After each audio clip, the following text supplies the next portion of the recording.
everyone.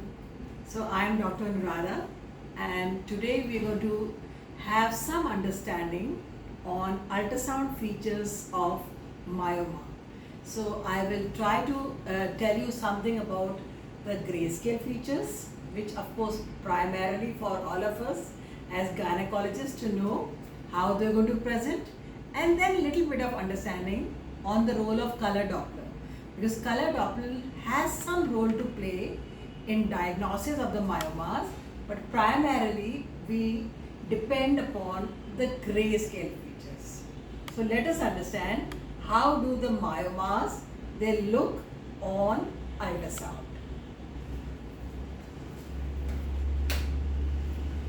Okay, now let us see this, that how the myomas are going to look like. So we normally are seeing about in 20 to 30% of the women these myomas, which generally are benign neoplasms.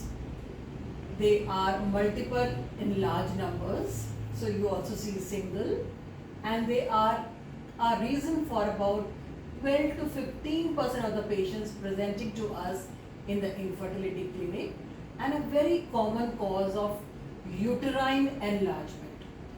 Generally they are asymptomatic, but sometimes they present with some kind of a dragging pain, or maybe if their position is, let's say, submucosal, then they can present with intermenstrual bleeding, or maybe sometimes some kind of a spotting in between, and this can raise a kind of a suspicion that whether they have some kind of a submucosal myomas or they have polyps, and that is how the role of ultrasound comes into picture, that how to diagnose that.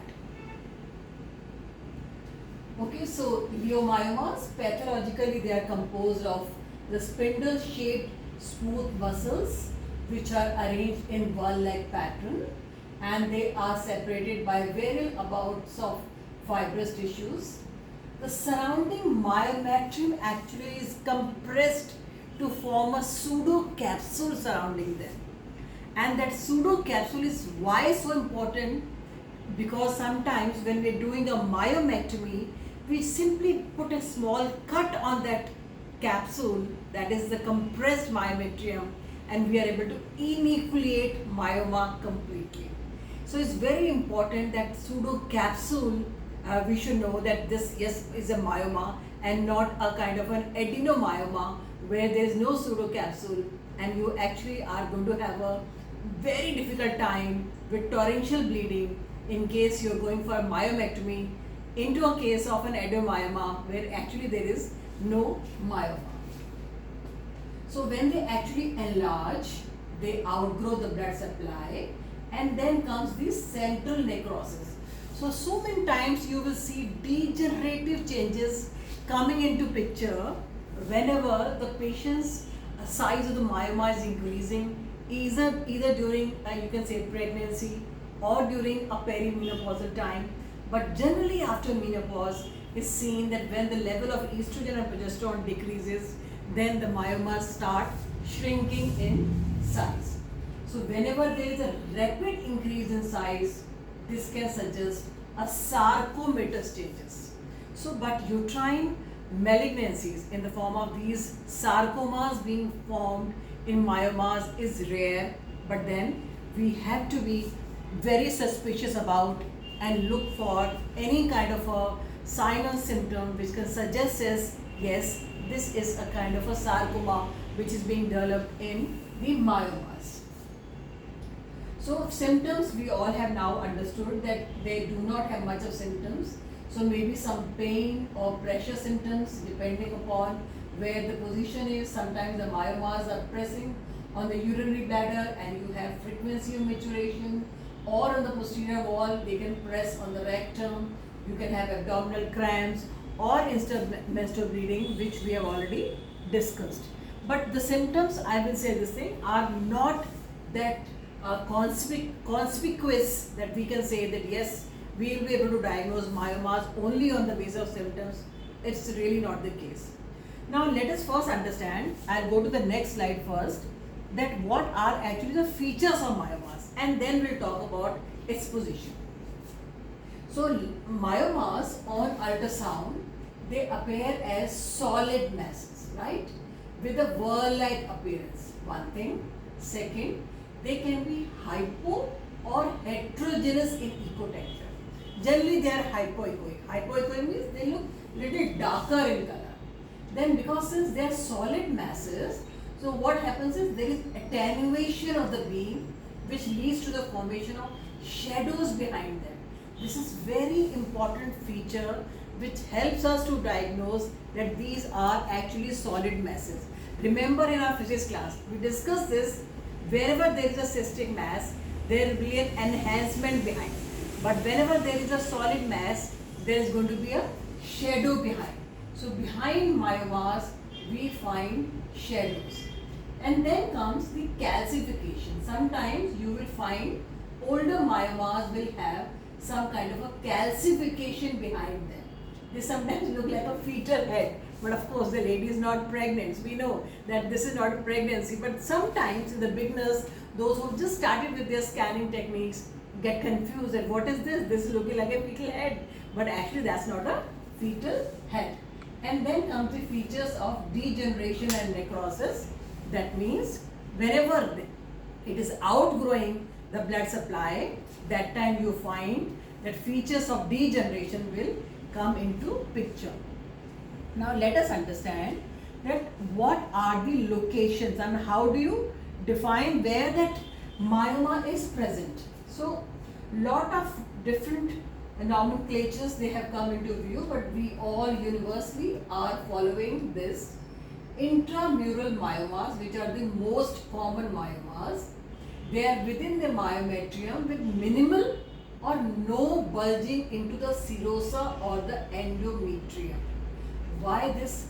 Remember, this is very important aspect of learning, because anything which is compressing on the endometrium will have different features, and anything which is outgrowing from the myometrium entering into the serosa is going to have some kind of a dragging symptoms. Okay, so different symptoms they will present, and maybe with the different complaints they will come with. Subserosal means a significant portion of the leiomyoma is bulging into the serosal surface, that means outside the serosa, right?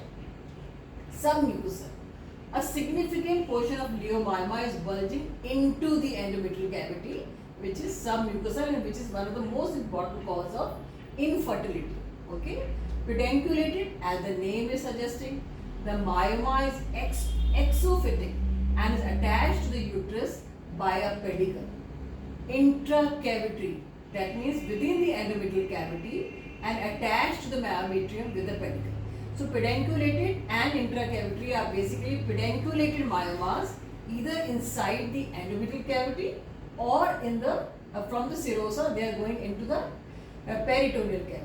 Parasitic means very rare that they leave uterus and go somewhere else. Only with the help of the blood supply we are able to identify where these myomas are. So now if you want to look at the picture, then this is how the picture is going to look like. So you all can see this is the mid section of the uterus, a diagrammatic view, and nicely in this you can see this is the endometrial cavity, and in this endometrial cavity beautifully you all can see that number 1 and 2 basically are submucosal myomas, which can be removed very nicely with the help of a hysteroscope. Now from 2 to 3 onwards they are touching the endometrial cavity, but primarily they are intramural, that means they are inside the in the myometrium, within the wall.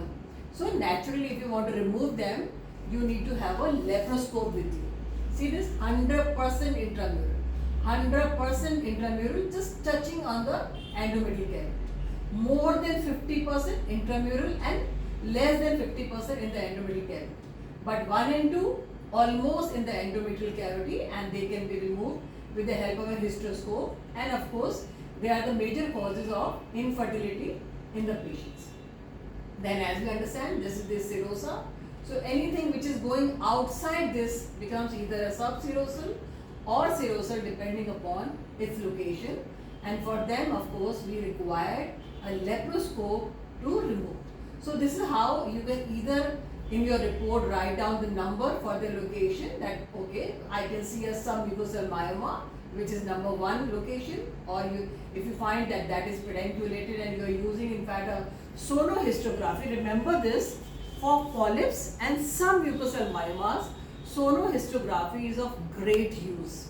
So if you are confused and you think that you would like to take help of that, you should actually go ahead, because that's a very beautiful tool in order to actually differentiate between the endometrial cavity pathologies like either a polyp or a myoma, in order to take a decision that which procedure we should go for in order to remove them. So now this very beautifully we have understood that how these myomas, different positions can be seen on this picture. Now I will show you 1 or 2 pictures that how actually these myomas they look like. Now in this picture nicely you can see that this is a transvaginal scan, and this is the footprint which is being shown here, and in the transvaginal scan nicely you can see a hypoechoic area which is actually a myoma with a shadow. So some better picture I will try to show you where we can see nicely in this picture, beautiful picture, transvaginal scan, this is the footprint, and nicely we can see white hyperechoic endometrium, and this is how the measurement of the endometrium is done from one white line to another white line. And can you all appreciate this hypoechoic areas and see the shadow behind. So these are the myomas, and I am sure that if you have already started with your scanning and you started doing scanning in your normal uteruses, then you will not miss these myomas, because myomas are typically hypoechoic and they will also do some kind of an attenuation, or you can say some kind of a beam shadowing behind them. See now, this is the transverse section where you can see a kind of a gestation sac here, and with that when you turn your probe and took it to a longitudinal section, nicely you can see a fundal fibroid here. Nicely you can see a fundal fibroid. So this was just another picture to show you that how along with the baby you can see a myoma here. Can you now see how it is indenting the urinary bladder? Okay, subserosal or marginal myomas. So what symptoms are they going to produce? Naturally, by location only you can say, okay, they are pressing on the urinary bladder. So for sure the patient is going to have a urinary symptom. So this is how the symptoms will actually come into view.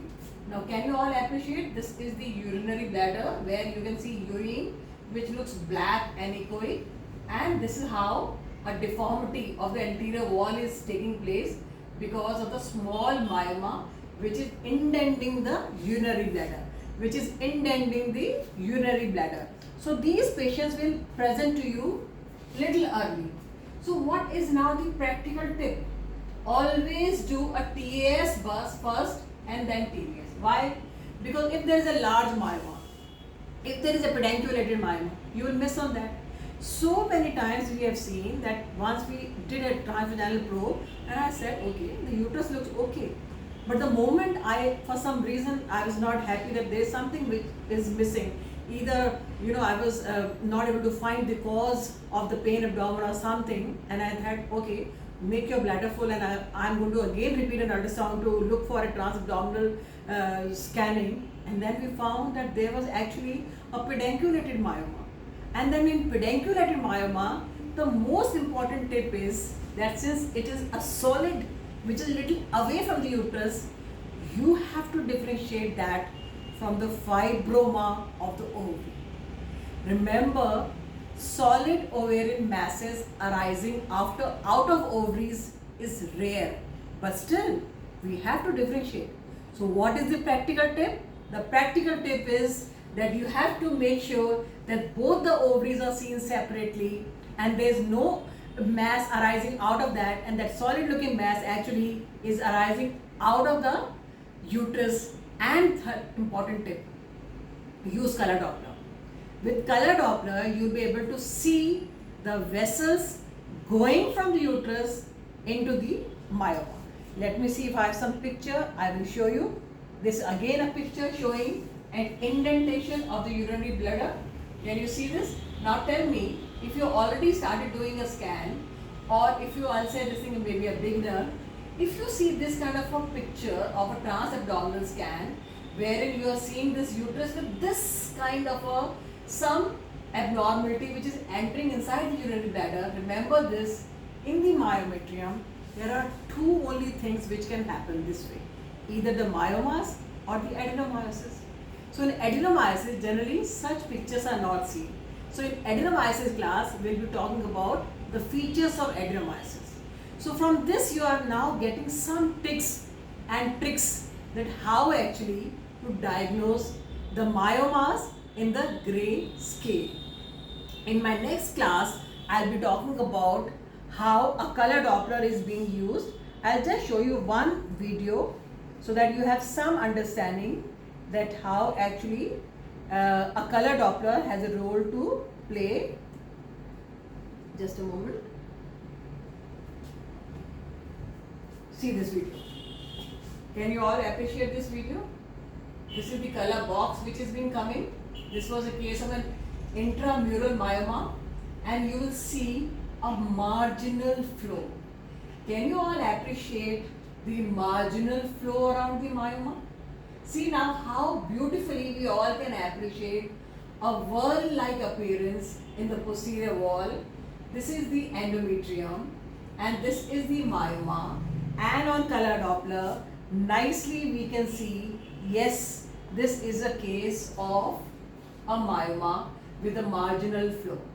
And in further classes we'll be talking about that how these marginal flows, if you want to use your spectral Doppler, this is going to show you an high resistance flow. And whenever there is a suspicion of malignancy, if you use color Doppler and power Doppler, you will realize spectral Doppler that there will be lot of flow, and then there will also be a low resistance flow. So in our next classes, we will be talking about the usefulness of color Doppler, and we'll show you lots and lots of videos of myomas, because in my own practice in last 10 to 15 years, I have accumulated, you can say maybe more than 100 or 120 video clips of myomas, adenomyosis, different ovarian cysts, hemorrhagic, endometriosis and whatnot.